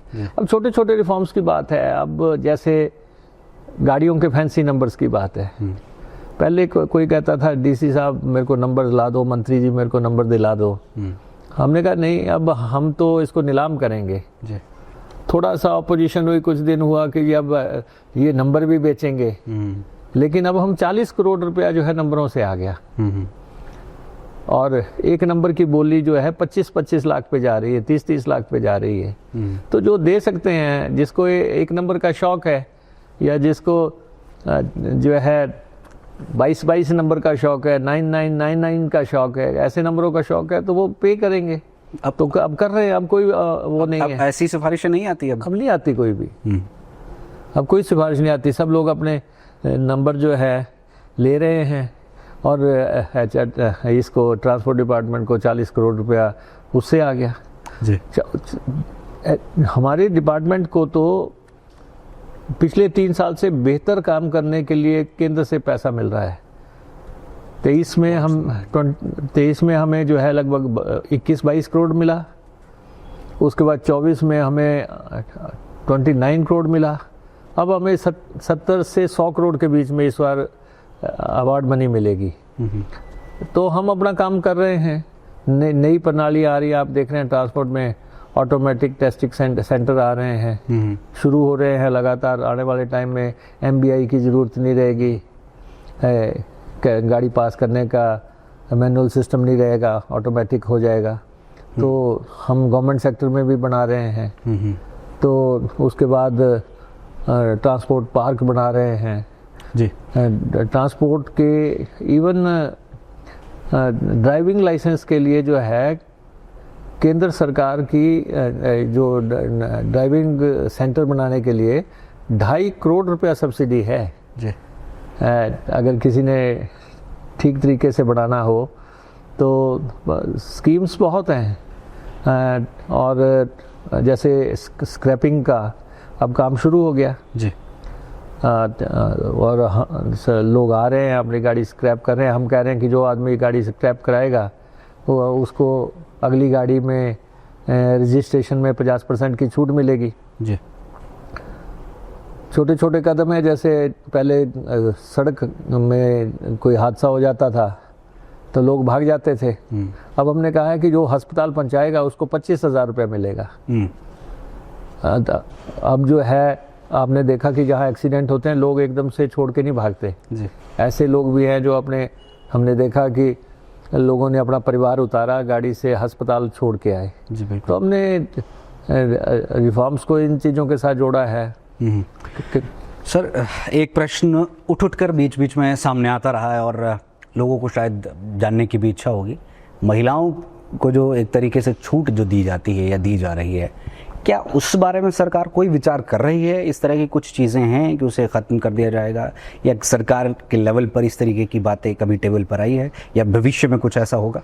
नहीं, देखिए ऐसा है कि महिलाओं को छूट दी गई है और कल भी जैसे आप देखते हैं कि हमने तो कार्ड बनाने की शुरुआत की, तो कुछ जगह शुरू हो गया कि रियायती सफ़र ख़त्म। तो ये लोगों की अपनी सोच है। महिलाओं को 50% छूट जारी है और हम जो हैं सिर्फ उसको व्यवस्थित करने की बात करते हैं और इस जो रियायती उसको है सेवा को वापस लेने का तो कोई बात नहीं है। हाँ, लेकिन कुछ लोग चाहते हैं सर व्यवस्थित कुछ लोग ये चाहते हैं कि कुछ ऐसी धारणा फैलाई जाए ताकि कांग्रेस सरकार के खिलाफ एक माहौल बने, तो वो अपने काम पे लगे रहते हैं। हम तो बार बार कहते हैं, देखिए ऐसा है, हम राजनीति के लोग हैं, आलोचनाओं का स्वागत करते हैं और जो अच्छे चैनल्स हैं या अच्छे पत्रकार हैं वो सबका पक्ष रखेंगे जी। तो हम आलोचनाओं का स्वागत करते हैं, उसमें सुधार की गुंजाइश है जी। लेकिन जो साजिशें हैं उसका मुंह तोड़ जवाब देना हमें आता है। वो सिर्फ मौके समय की बात है कि किसको किस समय जवाब देना है, लेकिन कोई सवाल ऐसा नहीं है जिसका जवाब नहीं होगा। जी। जगत सिंह नेगी जी के साथ जो हुआ करंट सिनेरियो, अभी सिराज में वो गए, उसे आप किस तरीके से देखते हैं? और उसके बाद जो बयानबाजियां हुई, चाहे सुधीर शर्मा की बात करें या फिर जगत नेगी जी की तरफ से बात करें, उसे आप किस कॉन्टेक्स्ट में देखते हैं? क्या देखिए, मैं आपको ये कहना चाहूँगा कि ये मसला मंडी से जुड़ा हुआ है, सराज कॉन्स्टिट्यूंसी से जुड़ा हुआ है। वहाँ माननीय मंत्री जी गए जी और वहाँ पे उनको काले झंडे दिखाए गए, उनकी गाड़ी पे जूते फेंके गए जी। अब सवाल ये नहीं है कि वो जगत सिंह नेगी थे या कोई और मंत्री था, लेकिन जो रिवायत कायम हो जाएगी जी, कुछ लोगों को एक रास्ता मिल जाएगा। हिमाचल देवभूमि है, देवभूमि अतिथि देवो भव की धारणा पे चलती है जी। अब मैं आपके यहाँ पे आया हूँ तो आपका जिम्मा है कि मैं जब तक आपका गेट नहीं निकल जाता जी, तब तक आप मुझे जो है सुरक्षित और सही रास्ते से जो है निकालोगे। अगर मंत्री जी वहाँ पे गए थे, उनकी गाड़ी पे काले झंडे फेंक लें, चलो वो भी मान लिया, काला झंडा एक विरोध का प्रतीक है। आप जूता फेंक रहे हो, जो राष्ट्रीय ध्वज लगा है जिस गाड़ी पे, राष्ट्रीय ध्वज लगा उस गाड़ी पे आपने जगत सिंह नेगी पे जूता नहीं फेंका, आपने राष्ट्रीय ध्वज का अपमान किया है। और दूसरा ये है कि आज एक मंत्री का होगा, ये कुछ लोगों के दिमाग में ये बात आ जाएगी कि यार ऐसा भी किया जा सकता है, फिर दूसरी जगह घटित होगी। आज जगत सिंह नेगी जी मंडी में गए, उनके साथ घटित हुआ, कल कोई किन्नौर में जाएगा दूसरी पार्टी का तो उसके साथ घटित हो जाएगा। उन्होंने तो वहाँ पर, तो ये परंपरा सही नहीं है। मेरा तो ये कहना था कि जयराम ठाकुर जी को, वो प्रदेश के मुख्यमंत्री रहे हैं और वो आज विपक्ष के नेता हैं, इस बात को डिस्करेज किया जाना चाहिए, इस बात की निंदा हर राजनीतिक दल को की जानी चाहिए। विरोध आप कर सकते हैं, आप नारे लगा सकते हैं, आप खड़े होके, लेकिन आप राष्ट्रीय ध्वज लगी गाड़ी पे अगर जूता फेंकोगे तो ये सही बात नहीं है और ये देशद्रोह का मसला है। जो भाजपा के एक नेता ने इसको थोड़ा हाईलाइट किया, आपने देखा होगा सोशल मीडिया पोस्ट, वो जहाँ तक मुझे याद आ रहा है वो कुछ ऐसा था कि तिरंगे का नहीं लफंगे का अपमान, कुछ इस तरीके की टिप्पणी थी, उसको आप किस तरीके से? नहीं देखिए, ऐसा है कि मैं चाहता हूँ कि शिष्टाचार बना रहना चाहिए। शब्दों का चयन जो है हमें सही ही करना चाहिए। जी। कहते हैं कि tongue is 6 inches long, it can kill person 6 feet high. 6 foot के आदमी को 6 इंच की जीभ मार देती है।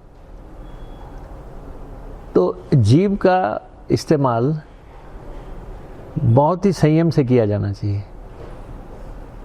और हमें हिमाचल को देखते हुए, हिमाचलियत को देखते हुए, जी, जिस आदमी को किसी ने चुन के भेजा है विधानसभा में, किसी पर्टिकुलर कॉन्स्टिट्यूंसी में, कोई भी मंत्री हो, किसी भी पार्टी विशेष का मंत्री हो, मैं नहीं समझता कि किसी भी तरह से उसके ऊपर इस ढंग का व्यवहार किया जाए। और ये तो सारी राजनीति के लिए है। ये कांग्रेस, बीजेपी, कम्युनिस्ट, बसपा, आप बाप जितने भी है। आज एक भुक्तभोगी होगा, कल दूसरा भुक्तभोगी होगा। ये तो सबसे आसान काम है। तो इसलिए इसको यहीं पे विराम लगा देना चाहिए। इसको विराम लगाने की ज़रूरत है। शिष्टाचार से जो है हर बात की जा सकती है। हाँ ठीक है, अगर हम अच्छा काम नहीं करेंगे जनता हमें बदल देगी। जी। आपने अच्छा काम नहीं किया, आपको बदल दिया। 5 साल अब आराम तो करो ना, रुको तो सही। आप सरकार में थे, आपको जो है डिसलॉज किया गया, पब्लिक ने किया, वोट की राजनीति ने किया। जी। जबकि केंद्र की मोदी सरकार थी, हिमाचल प्रदेश में भी थी, डबल इंजन की सरकार थी, फिर भी आप बाहर हुए। आप चिंतन करो, मंथन करो, उसकी बजाय जो है आप इस तरह का काम करोगे, ये सही नहीं है। जी। सब बीते 4 दिन कैबिनेट की बैठक बड़ी लंबी चौड़ी, पहली बार मुझे जहाँ तक मेरी जानकारी, शायद इतिहास में पहली बार 4 दिन तक की कैबिनेट बैठक चली हो। इसमें बहुत बड़े बड़े फैसले लिए गए। आपने भी, आपके डिपार्टमेंट से भी जुड़ा हुआ जल रक्षकों की अगर हम बात करें, वो बड़ा अच्छा, उसके लिए आप बधाई के पात्र हैं। और लगातार वो मैसेजेस करते रहते थे कि हमारी आवाज़ उठाओ उठाओ। जिस दिन फैसला आया उस दिन धन्यवाद आया कि हमारी मुहिम जो है वो रंग लाई। तो आपको बहुत बहुत बधाई है उसके लिए, उस पर बातचीत करेंगे। लेकिन एक फैसला ऐसा है जो अब कंट्रोवर्सीज का हिस्सा बनता हुआ नजर आ रहा है। हिमाचल में लॉटरी सिस्टम फिर से शुरू। जयराम ठाकुर जी का बयान इस पर आज आया है कि पहले भी इससे लाखों घर तबाह हुए हैं, कई लोगों ने आत्महत्याएं की है, सरकार एक बार फिर से वैसा ही करना चाहती है। धर्माणी जी का इस पर आज ही बयान आया है कि ये वैसे भी लीगल तरीके से हो ही रही थी, तो इसको लीगल करने के बारे में सोचा गया। अब 2 तरीके के सवाल यहाँ पर आते हैं। एक तो धर्माणी जी कहते हैं क्या सारी लीगल चीज़ों को लीगल कर देना सही है? इसको आप किस तरीके से देखते हैं? जो लॉटरी सिस्टम है, आखिर क्या सोच रही है सरकार की इसके पीछे? नहीं देखिए, ऐसा है कि लॉटरी से काफ़ी सरकारें पैसा अर्जित करती हैं। जैसे केरल की सरकार है, उनको 13,000 करोड़ रुपया लॉटरी से आ रहा है। पंजाब की सरकार अपना लॉटरी चलाती है जी। और ये स्टेट सब्जेक्ट है कि स्टेट को फैसला करना है कि आपने चलानी है कि नहीं चलानी है। जी। अब सरकार के पास ये इंफॉर्मेशन लगातार आ रही है, जैसे क्रिप्टो करेंसी के केसेस हुए जी, जैसे डिजिटल क्राइम्स हो रहे हैं, लोग उसमें लुट रहे हैं, और तरह तरह के जो प्रयोग हो रहे हैं सोशल मीडिया के इस दौर में जी। तो उसमें 2 धारणाएं हैं कि क्या प्राइवेट सेक्टर जिस ढंग से कुछ लोग लोभ दे के ये पैसा इन्वेस्ट करवा रहे हैं, उसको चलने दिया जाए या सरकार की प्रयोजित लॉटरी को शुरू किया जाए। तो उसके बीच में ये बात आई कि इसको किस ढंग से नियंत्रित किया जा सकता है।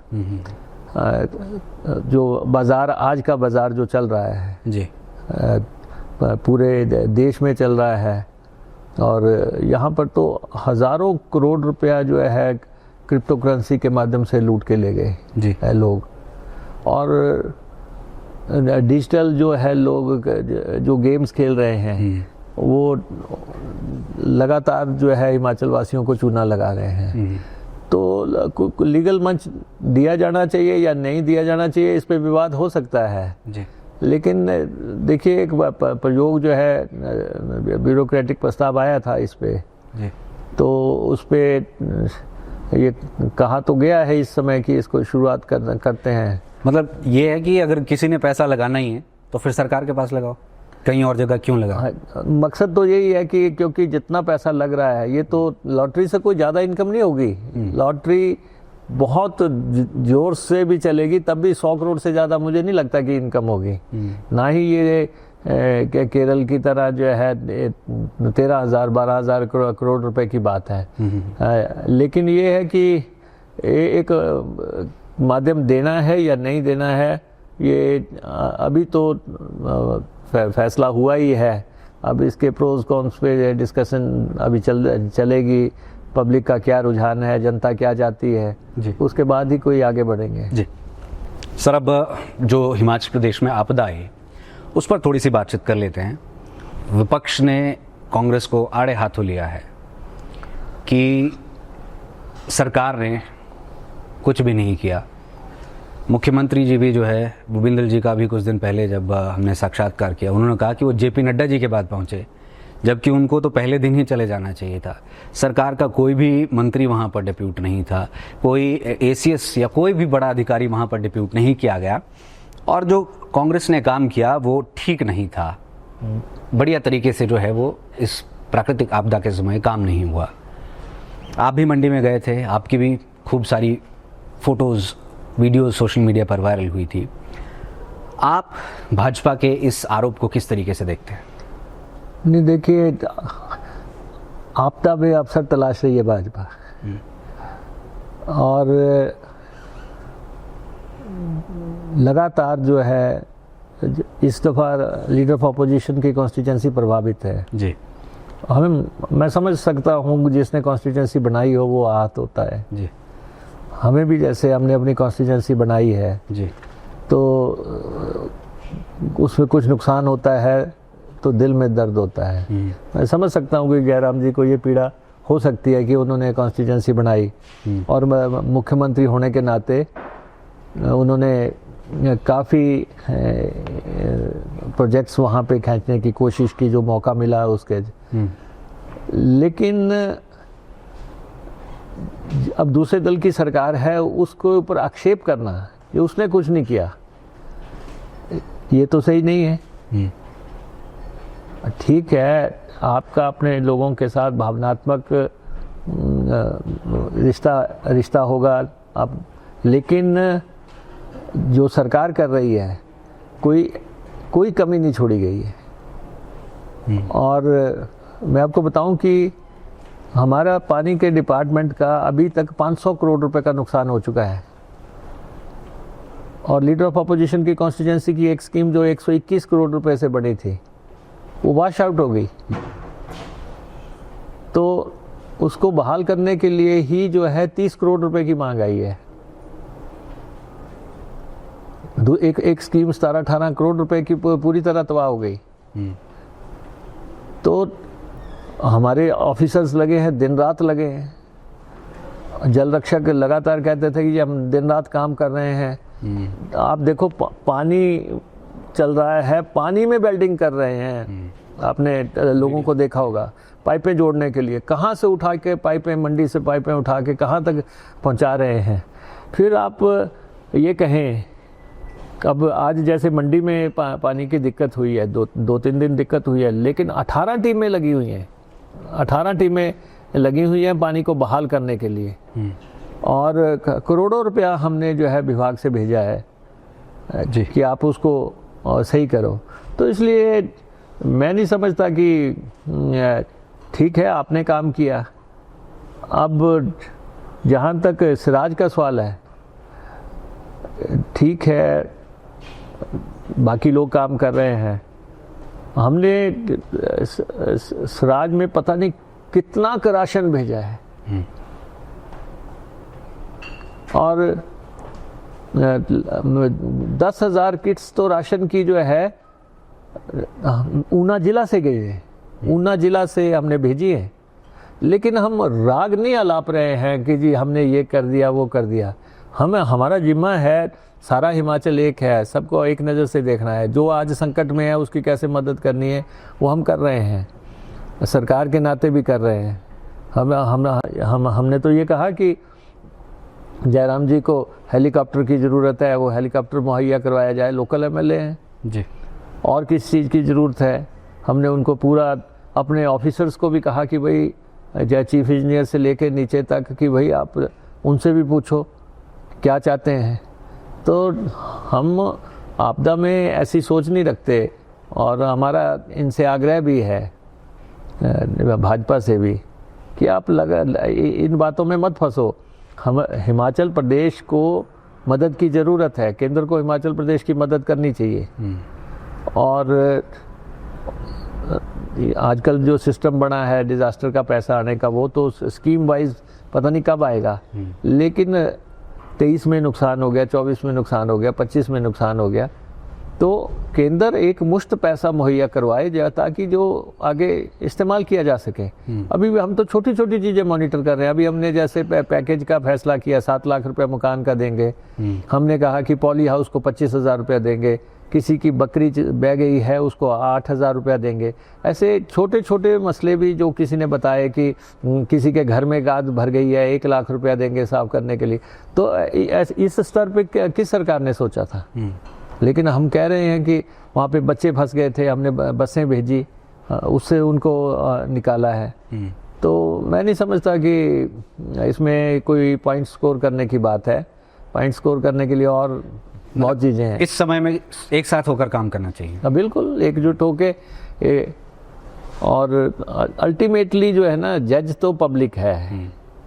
किसने क्या किया मैं आपको बताऊं कि मेरी कॉन्स्टिट्यूएंसी में एक ब्रिज कैरो साहब ने बनाया था 1962 में। लोग आज भी कहते हैं कैरो आया था, उसने ये पुल सैंक्शन किया था। किसने क्या काम किया उसके श्रेय को लेके बड़ी लड़ाई होती है, लेकिन जनता को सब पता होता है कि कौन सा किसने किया जी। कौन सा पुल किसने बनाया, कौन सा स्कूल किसने बनाया, कौन सा अस्पताल किसने बनाया। शोर मचा के चाहे जितना मर्जी कोई श्रेय लेने की कोशिश करे, लेकिन ये जो प्लेटों की राजनीति है कि पार्टी कहाँ लगानी है। आज आप बताओ डॉक्टर परमार की कितनी प्लेटें आपको नजर आ रही हैं? ये अपने दिल की खुशफहमी है। रामलाल ठाकुर जी की कितनी प्लेटें हैं? आज वीरभद्र सिंह जी की प्लेटें कम होती नजर आ रही हैं। तो ये प्लेटें जो है ये राजनेताओं की दिल की वो है। अदरवाइज लोगों के दिल में प्लेट लगानी पड़ती है। जो प्लेट दिल में लग गई तो वो फिर वो कहेंगे कि ये ऊना का सबसे लंबा पुल मुकेश अग्निहोत्री ने बनाया था जी। तो वो जो है उनके दिल में छाप हो गई। तो जब भी बात होगी इतिहास में तो उसकी चर्चा उस हिसाब से होगी जी। आप बड़े बड़े प्रोजेक्ट्स के लिए जाने जाते हैं, बड़े बड़े पुलों के लिए जाने जाते हैं। ऊना में आपने खूब विकास करवाया है। एक बड़ा प्रोजेक्ट ऊना में बल्क ड्रग पार्क, आखिर क्या है ये प्रोजेक्ट, क्या फ़ायदा है इसका, क्या है ये थोड़ा सा समझाएं इसमें। ये देखिए, बल्क ड्रग पार्क जो है कि पृष्ठभूमि तो ये है कि जब मैं इंडस्ट्री मिनिस्टर था तो बल्क ड्रग पार्क का फैसला हुआ कि बद्दी में बल्क ड्रग पार्क या नालागढ़ में बल्क ड्रग पार्क लगेगा। उसके बाद हम सेशन से चले गए, वो काम ठप हो गया, और उसके बाद ये फैसला हुआ कि ये हरोली में लगेगा जी। और बल्क ड्रग पार्क पहले तो ये है कि इसकी ज़रूरत क्या है। जब कोरोना काल आया और उसमें कोरोना काल में जब दवाइयों का अभाव होने लगा और हमारी डिपेंडेबिलिटी पूरी तरह चाइना पे चली गई, तो ये देश में चिंतन हुआ कि हम दवाइयों की उपलब्धता कैसे पूरी कर सकते हैं। तो ये फैसला हुआ कि हमें बल्क ड्रग पार्क लगाने चाहिए दूसरे देशों की तरह जी। और केंद्र सरकार ने उसमें ये किया कि बिडिंग प्रोसेस लगाया और उन्होंने उस बिडिंग प्रोसेस में 18 राज्यों ने पार्टिसिपेट किया। 3 राज्यों को ये बल्क ड्रग पार्क मिला, एक राजस्थान को, एक मध्य प्रदेश को, एक हिमाचल प्रदेश को। जी। हिमाचल में ये हरोली में क्यों लग रहा है, ये बड़ा सवाल है पहले। जी बिल्कुल। पहले तो उस समय हरोली लाने का मतलब ये था कि भाजपा को लगता था कि अगर हम चुनावों में ये शोर मचाएंगे, 40,000 करोड़ की इन्वेस्टमेंट होगी, 10,000 करोड़, 10,000 लोगों को नौकरी मिलेगी, हम इतना बवंडर मचाएंगे कि मुकेश अग्निहोत्री को धराशायी कर देंगे। वो उन्होंने किया भी, जितना कर सकते थे, बड़ा प्रचार किया। 40,000 करोड़ की, 50,000 करोड़ की इन्वेस्टमेंट आ गई है, प्रधानमंत्री जी ने प्रोजेक्ट दे दिया, 10,000 लोगों को नौकरी मिलेगी अब। लेकिन हम पहले से भी ज़्यादा डबल मार्जिन से जीत गए। अब सवाल ये है कि ये प्रोजेक्ट जो है इसमें भी मल्टीनेशनल इंटरेस्ट हैं।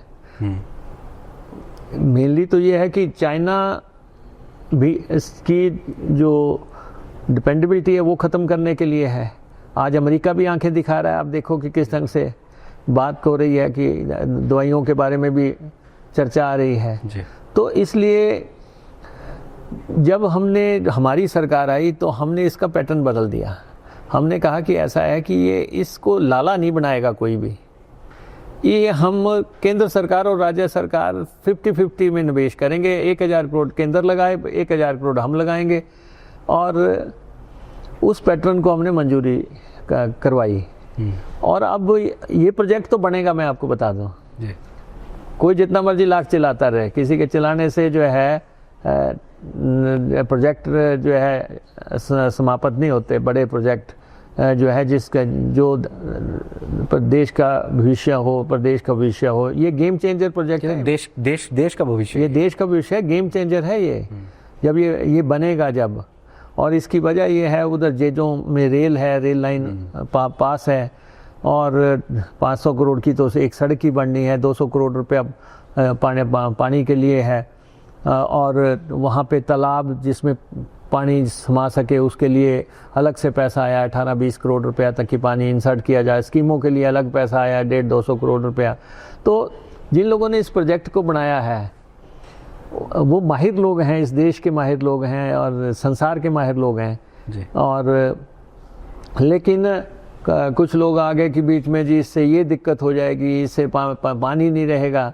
अरे भाई, जो लोग कॉन्स्टिट्यूंसी का संचालन कर रहे हैं या जिन लोगों ने प्रोजेक्ट बनाया है सारी चीज़ें देख के बनाया होगा और लेकिन दुष्प्रचार करके कुछ नहीं होने वाला। हम इस प्रोजेक्ट को बढ़ाएंगे। 1 साल की हमें एक्सटेंशन मिल गई जी। केंद्र सरकार ने 1 साल की एक्सटेंशन दे दी। बहुत जल्दी इसकी एनवायरनमेंट क्लियरेंस आते ही हम जो है मेन स्थान पे भी इसका काम शुरू करेंगे। ये प्रोजेक्ट बनेगा। हिमाचल पहले ही दवाइयों के क्षेत्र में जो है इस देश का जो है 25-30% जो है दवाइयाँ हिमाचल प्रदेश में बनती हैं। इसके आने के बाद तो आप देखें कि इकॉनमी पूरी तरह बदल जाएगी। इलाके की तो बदलेगी, प्रदेश की बदलेगी। कितने सर युवाओं को इसमें रोजगार प्रत्यक्ष अप्रत्यक्ष? नहीं, देखिए ऐसा है कि इस समय कोई चुनाव तो है नहीं कि किसी को लारा लगाना है, कोई लप्पा लगाना है, कोई ऐसी बात कोई नहीं है। इसको पूरी तरह हम एक स्टेप जो है ले रहे हैं। अभी हमारे ऑफिसर्स गए थे, मुंबई गए थे और बेंगलोर गए थे, दूसरी जगह। बहुत ज़बरदस्त रुझान है और वहाँ जो लोग बल्क ड्रग की फील्ड में काम करते हैं वो कह रहे हैं कि इसमें डिले क्यों हो रहा है, कितनी जल्दी आप इस प्रोजेक्ट को लाएं।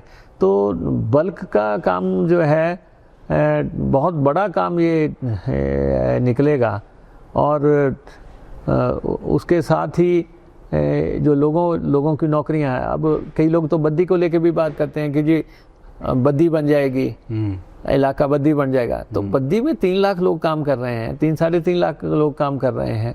सारे देश संसार की कंपनियां बद्दी में आई हुई हैं, बद्दी की इकॉनमी बदली है। तो इसलिए इंडस्ट्री को वेलकम तो करना पड़ेगा और जो भी हमें कदम उठाने हैं एनवायरनमेंट को लेके वो हम उठाएंगे। जी सर, मंदिरों को लेकर बातचीत करते हैं।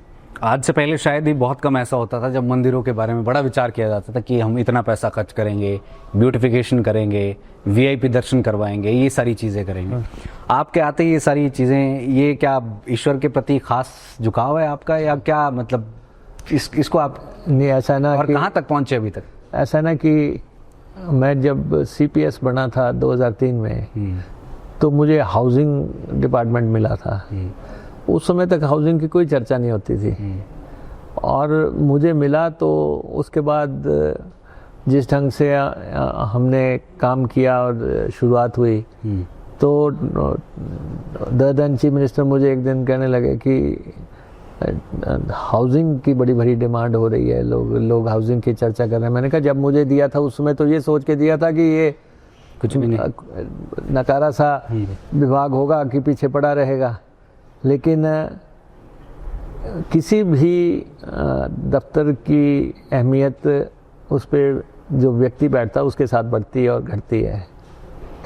और अब LIC मैंने लिया था, LIC की कोई बात भी नहीं होती थी, और LAC का हमारा जो मंदिरों का विभाग था, ये बहुत बड़ा विभाग है, लेकिन बहुत छोटा सा दिखता है, क्योंकि ये देवभूमि है, बहुत बड़े हमारे मेले लगते हैं, मेलों का सारा काम इसके साथ है, मंदिरों का सारा काम इसके साथ है, ऑडिटोरियम्स का सारा काम इसके साथ है, और लैंग्वेज का सारा काम इसके साथ है, और हमारे जितने भी पुराने आर्कियोलॉजी के साथ जुड़े हुए जितने भी मसले हैं सारे इसके साथ जुड़े हुए हैं।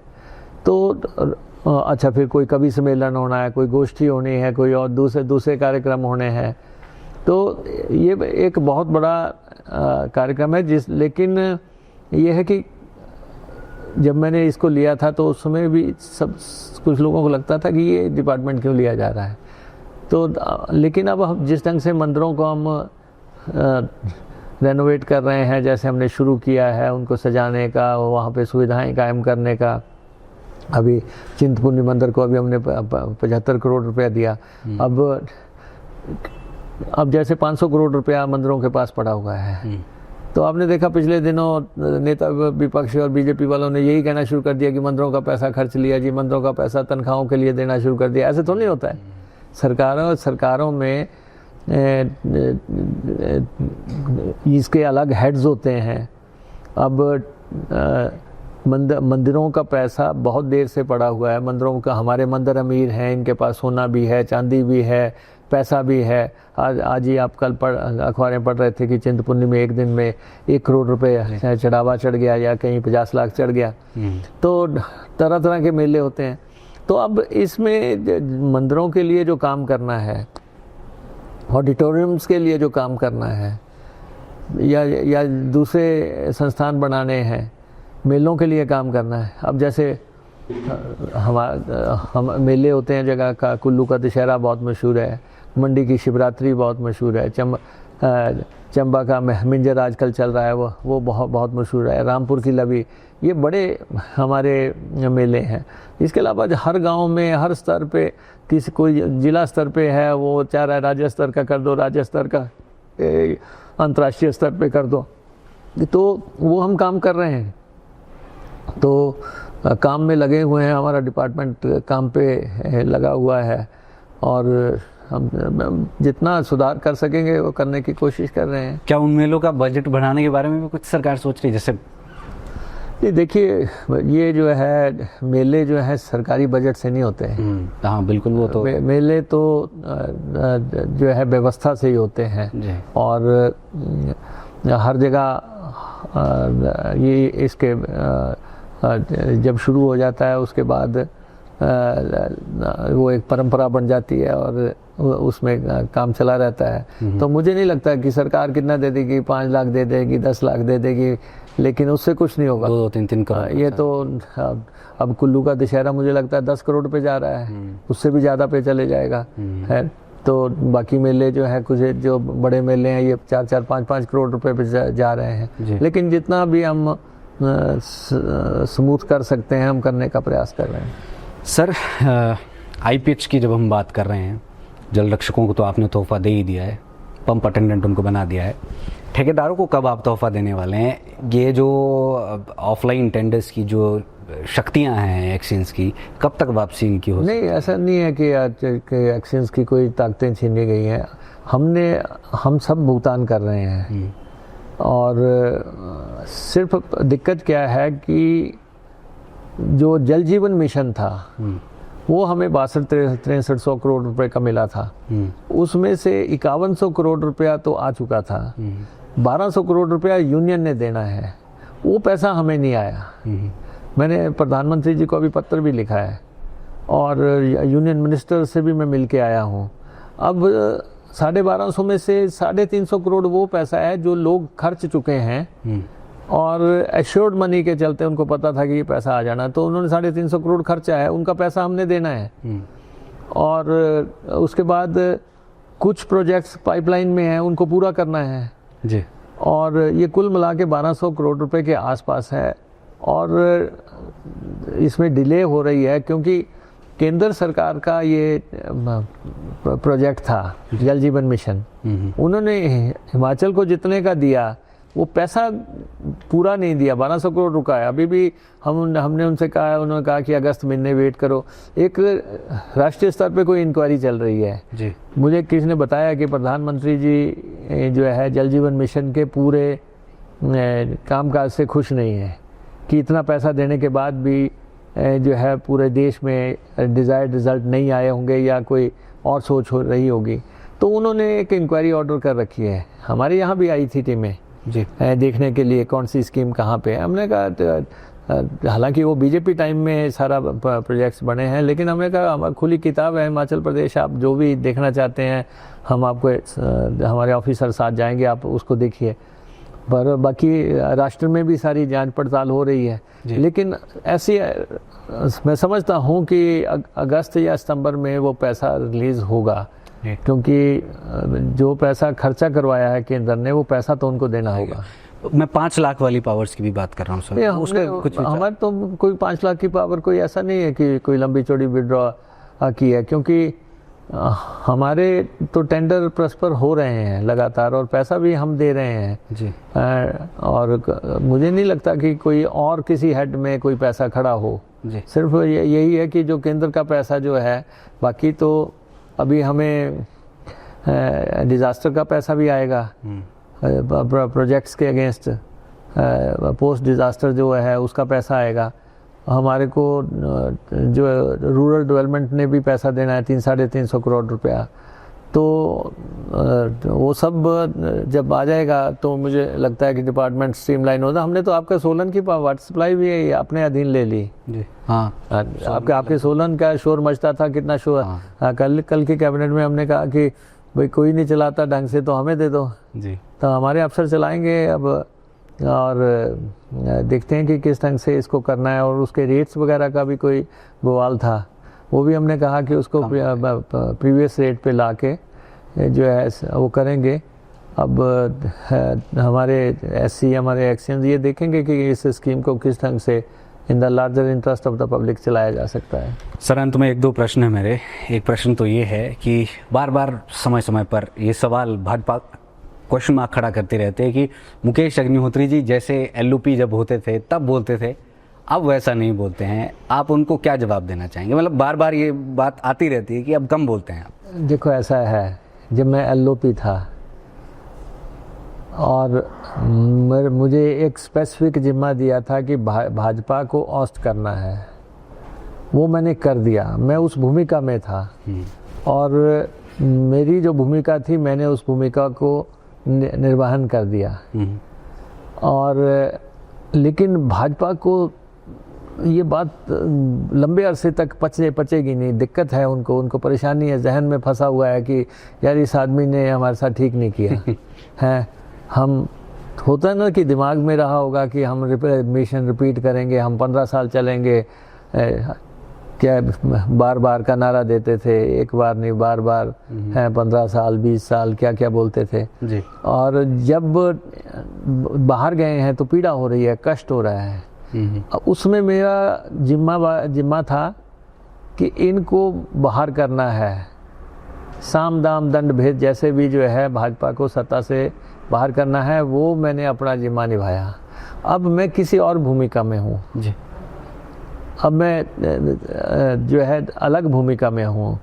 मुझे इस समय विकास की राजनीति करनी है, कल्याण की राजनीति करनी है, गरीब की सेवा की राजनीति करनी है, हिमाचल और हिमाचलियत की राजनीति करनी है। तो हर समय एक ही पेस पे जो है काम नहीं होता है। तो इसलिए इनको ज़रूर लगता होगा कि जो है मुकेश अग्निहोत्री जो है जिस ढंग से उनके साथ व्यवहार करता था, इनके दिल में होगा कि ये जो है अपनी सरकार के खिलाफ बोले। हाँ जी। इनके जहन में होगा। लेकिन हमने आपको बताया कि हमने जब 2-3 ओकेजन्स हो गए जहाँ पे टेस्ट होने थे कि हम क्या हैं, हमने वीरभद्र सिंह जी केस में भी साबित किया, हमने अब इस सरकार के ऑपरेशन लोटस में भी साबित किया, हम कांग्रेसी हैं, हम कांग्रेस की विचारधारा से जुड़े हुए हैं और उस झंडे को, उस ध्वज को कायम रखने के लिए हम काम करते हैं।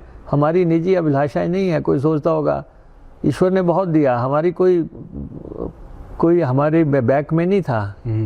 मैं साधारण पत्रकार से आपकी तरह यहाँ से कुर्सी से उठ के अगर डिप्टी सीएम तक पहुँचा हूँ, लीडर ऑफ अपोजिशन पहुँचा हूँ, मंत्री बना हूँ, चीफ पार्लियामेंट्री सेक्रेटरी बना हूँ, अगर लगातार जीता हूँ तो आप अंदाज़ा लगा सकते हैं। और उसमें पार्टी की बहुत भारी भूमिका है। पार्टी ने हमें बहुत कुछ दिया जी। तो ये पद और प्रतिष्ठाओं की जो लड़ाई है उसमें नहीं मैं फंसता। मैं अपनी पार्टी के प्रति समर्पित हूँ और मैं कोई भाजपा के रिमोट से चलने वाला आदमी नहीं हूँ कि वो मुझे कहेंगे कि जी इस तरफ घूम जाओ, उस तरफ घूम जाओ। हम अपना काम कर रहे हैं, अपना काम करेंगे, अपने लोगों के लिए काम करेंगे। जो हमने लोगों से वायदे किए हैं उनको पूरा किस ढंग से करना है उसके लिए काम करेंगे। और जनता जानती है कि हिमाचल की जनता जानती है कि मुकेश अग्निहोत्री की क्या है, क्या नहीं है, क्या कर सकता है, कितना कर सकता है। वो सबको हमारी क्षमताओं पे भरोसा है और आप भी इसकी क्षमता पे जो है विश्वास रखें। मुकेश अग्निहोत्री जी पॉलिटिक्स में कैसे है, अगर आप थोड़ा सा संक्षिप्त में बताना चाहिए कि कैसे आप एक पत्रकार थे पहले, उसके बाद आप सीधा पॉलिटिक्स में और दबाए, उसके बाद आपके पीछे मुड़ आ रही है। मुझे आपको हैरानी होगी कि मुझे सबसे पहले टिकट की ऑफर धूमल साहब ने की और मैंने उनसे कहा कि आपके तो वहां पे स्टेट प्रेसिडेंट हैं। उन्होंने कहा कि ये तो हमारा काम है, आपको चुनाव दे दें। मैंने कहा कि हमारी विचारधारा कांग्रेस के ज्यादा नजदीक है, अगर चुनाव लड़ना ही है तो फिर कांग्रेस से लड़े। आपने कह दिया? नहीं, उनसे बात नहीं हुई। उन्होंने मुझे आइडिया दिया कि चुनाव भी लड़ा जा सकता है। तो उसके बाद जो है वीरभद्र सिंह जी के साथ हमारा एक खट्टे मिट्टे रिश्ते तब जाता है, हमें हमेशा रहते हैं। चलिए सर, उम्मीद करते हैं कि अब शिक्षक भी आप लगाओगे चितना, क्योंकि 2-2.5 साल बाद फिर से इलेक्शन आने वाले हैं और जैसे आपका मार्जिन बढ़ता जा रहा है, होप्सो की अगली 6वीं बार भी जो है वापस मार्जिन को बढ़ाएं। आपने लाइफ टाइम स्टेज को अपना कीमती समय दिया, काफी लंबा ये इंटरव्यू रहेगा, आप भी थक गए होंगे, लेकिन हमने भी आपसे हर एक चीज जानने की कोशिश की, क्योंकि हम आपको उस तरीके से जानते हैं जहाँ पर आप कहते हैं कि कुछ भी कुछ नहीं, मेरे पास जी। हम जीवन में ऐसे करियर पहुंचे हैं, मैंने कहा ना कि ना तो हमें कोई डरा सकता है ना हमें कोई दबा सकता है। और हम जिस तरह से राजनीतिक सीढ़ियाँ आपने चढ़ी हैं और उसमें हरोली कॉन्स्टिट्यूंसी का बहुत बड़ा रोल रहा है। कॉन्स्टिट्यूंसी हमेशा मेरे साथ खड़ी रही है। कई लोग कहते हैं कि मुकेश हरोली के लिए क्यों करता है।